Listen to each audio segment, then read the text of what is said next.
Welcome to Kenton's videos. Enjoy the video. In this video, I will show how to change your Honda Passport key fob battery. This is a very easy process that takes only a few minutes. You will only need two simple items: a small flathead screwdriver and a new CR2032 battery. Having these ready will make the entire process smooth and quick.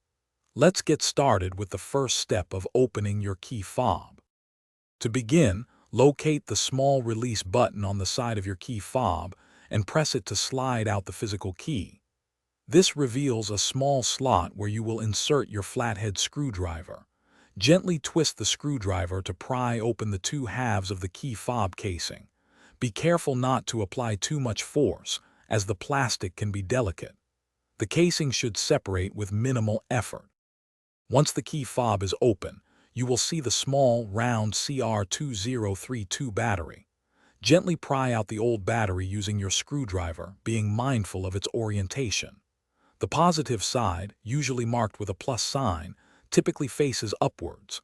Now, insert your brand new CR2032 battery into the compartment, ensuring the positive side is facing the correct direction.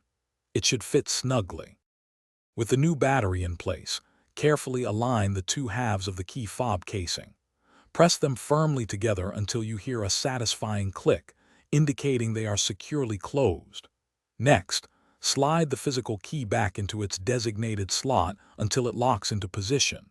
Finally, take a moment to test your key fob by locking and unlocking your vehicle to ensure everything is working perfectly.